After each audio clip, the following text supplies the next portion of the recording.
Good morning बच्चों। आज की हमारी साइंस की वर्कशीट नंबर है 57 और आज हम गुरुत्वाकर्षण वाले पार्ट को ही आगे कर रहे हैं।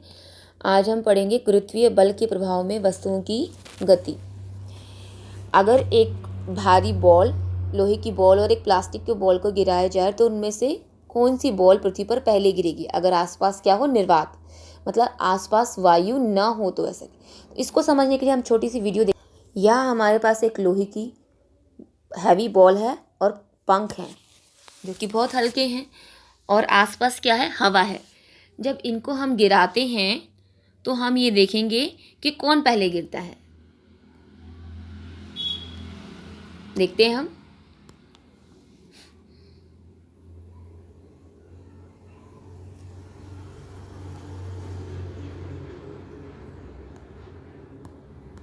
हमने क्या देखा कि बॉल जो थी वो पहले गिर गई, हैवी बॉल, और पंख जो है वो देर से गिरे। अब हम देखते हैं कंडीशन जब बॉल, मेटल बॉल यानी कि हैवी बॉल और पंख को गिराया जाता है तब आसपास क्या हो, निर्वात हो, मतलब वायु ना हो, तो भी क्या वो एक पहले और एक बाद में गिरते हैं। देखते हैं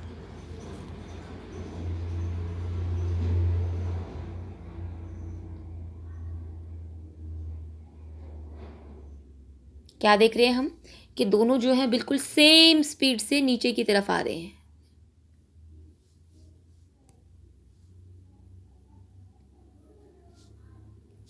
नीचे आते दिख रहे हैं सेम स्पीड से। तो हमने क्या देखा कि यहाँ पर जो है जब आसपास निर्वात हो तो दोनों बिन, न बॉल और न फैदर, कोई पहले नहीं आया है कि दोनों किस रेट से हैं, सेम रेट से नीचे। हम यहाँ देखते हैं कि जो भी ऑब्जेक्ट नीचे गिरे हैं उसमें एक्सेलेरेशन प्रोड्यूस होता है, त्वरण, गुरुत्वीय त्वरण, वो क्या है, जी। और वो हम उसके फॉर्मूले में अगर देखें तो वो कहीं भी वस्तु के द्रव्यमान पर निर्भर नहीं कर रहा। वो एम यानी कि पृथ्वी का द्रव्यमान है, यहाँ पर जी गुरुत्वीय स्थिरांक है और आर पृथ्वी की त्रिज्या।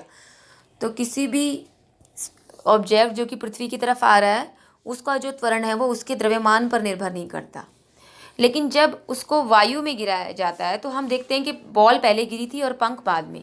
क्यों? क्योंकि आसपास की जो एयर होती है वो क्या करती है, हवा उसको, जो आसपास की हवा होती है वो क्या करती है, जो पंखों की गति उसको तो ज़्यादा विरोध करती है, जिसकी वजह से उसकी गति क्या हो जाती है, धीरे, जबकि पत्थर की गति क्या हो जाती है, तेज। अगर अब हम एक और यहाँ पर हमने अर्थ, पृथ्वी को लिया है और यहाँ पर पृथ्वी पर रखी हुई कोई भी वस्तु, गुरुत्वाकर्षण के सार्वत्रिक नियम ने हमने देखा कि गुरुत्वाकर्षण जो होता है दो वस्तुओं के बीच के द्रव्यमान के वर्ग के व्युत्क्रमानुपाती होता है।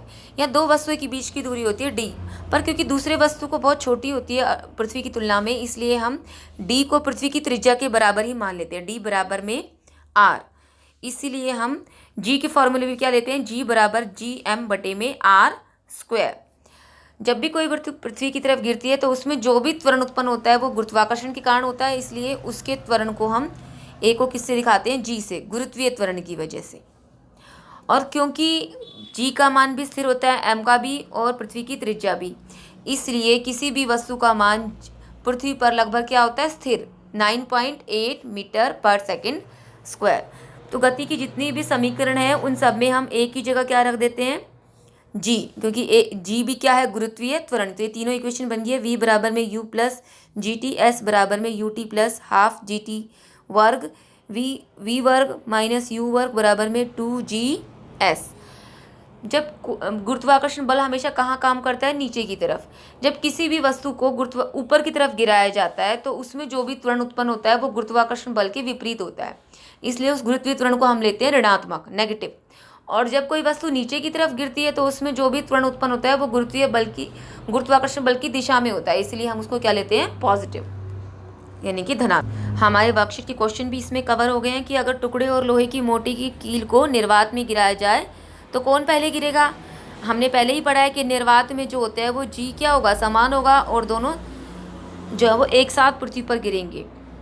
और ये भी हमने किया है कि हम अगर किसी भी वस्तु को ऊपर उछालें तो उसके जी को ऋणात्मक क्यों लेते हैं, और सामान्य स्थिति में गिराने पर कोई वस्तु अलग अलग समय पर क्यों गिरती है, क्योंकि वायु के प्रतिरोध के कारण। और गति के तीनों समीकरण भी हमने लिख लिए हैं। तो आज की वर्कशीट में इतना ही करेंगे बच्चों।